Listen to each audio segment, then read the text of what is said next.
Hey, good morning, everyone. Brian Hoops, Midwest Market Solutions, Market Insider TV. This is our opening commentary on Friday, April the 11th. Good morning, everyone. Grain market's about ready to close here in just a few seconds, and we'll watch that close here together. I think, some big news overnight. Seems like there's a lot of news coming overnight. PPI numbers out this morning. We are seeing inflation cooling at a very rapid pace.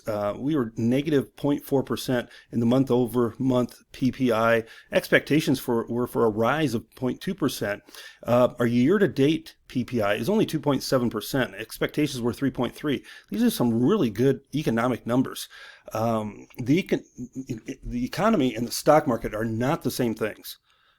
And this economy is really good shape as far as CPI numbers, PPI numbers that just came out, jobless claims numbers, all these indices, all these numbers are telling us this economy is really, really solid.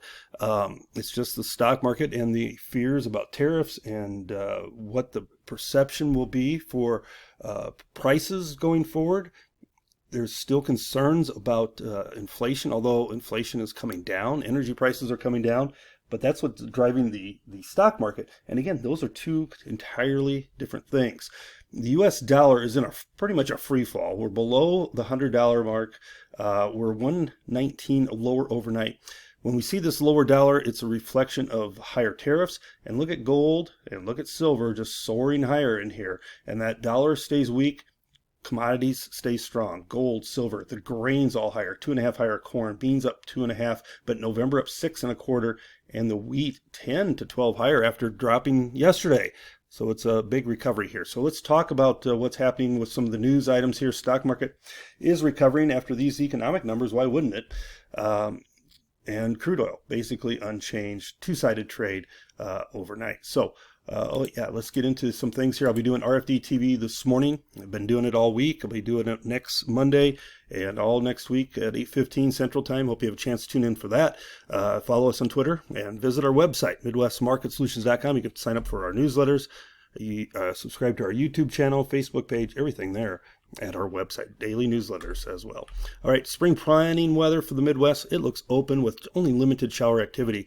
By next week, we're going to be hearing a lot of producers in the fields, and within 2 weeks, within 10 days to 2 weeks, there's going to be very much a lot of activity, and it looks like a wide open planting window to start the month of April here. So that's going to get the crop in the ground pretty quickly and could put a little pressure against the corn by the end of the month. China announced overnight they're raising tariffs on U.S. goods from 84% to 125%. It doesn't have much effect on the markets. Trump loves to have the last word on everything, and if he does, the markets probably will react positively. If he does something else, and we're probably done with the tariff back and forth because it's kind of getting ridiculous at this point. Nobody's going to be paying those type of tariffs, either China or the U.S. However, he's an out-of-the-box thinker, as you noted. He saw the pause on these other countries, and so if, in fact, he does want to have the last word here, look for him to do something that could make the markets react positively ahead of the weekend. Yesterday we saw what I would call, for corn and beans anyway, a slightly friendly supply and demand report. Tighter corn ending stocks than expected. Soybean ending stocks were tighter than expected, only 5 million bushels, but still it was a little bit tighter. But wheat balance sheets were negative. We increased ending stocks there, and that was the main focus of the markets. We did not see much in the way of changes in the South American production, but nothing in the way of real negative numbers for corn or for soybeans coming out of that report. And we rallied yesterday. We rallied again overnight here into the weekend. Winter wheat ratings expected to slip in Monday's report. My guess is that's why we are seeing winter wheat show some strength here this morning, is expectations after some 90-degree temperatures this week. We could see a drop in the Kansas ratings Monday.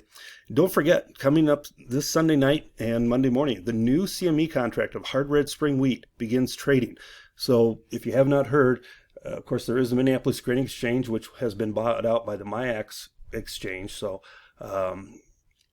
this is a new contract. This is will trade side by side Chicago wheat and the red wheat, which is commonly called Kansas City, and it will be called the hard red spring wheat contract, but it's traded on the CME exchange. My expectations, my prediction, this contract will do decent volume, and the old Minneapolis Grain Exchange contract will probably fall by the wayside eventually, just kind of cease to exist. Argentina corn harvest, 22% done. That's slightly ahead of last year's pace and the average. Do want to mention that the CBOT has declared a force majeure on loadout impossibility at a lot of wheat shipping regulations in the Ohio River because of the high water levels and flooding that occurred over the weekend.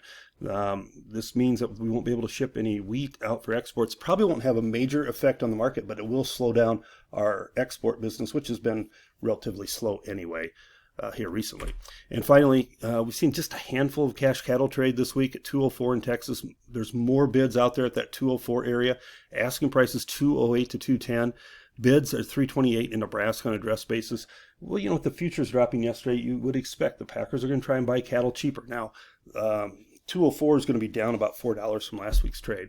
I would not suspect we'll see anything weaker than that today, just from the standpoint that if you're a feed yard, why dump all this market? Why dump it when you can see rallies like we saw on Wednesday, where market rallied sharply off of some stock market news? And with the stock market being higher today, cattle may try and want them to trade higher. So we may just carry show lists over until next week, rather than trying to price cattle at much cheaper money, unless there's a basis play here for the feedlots.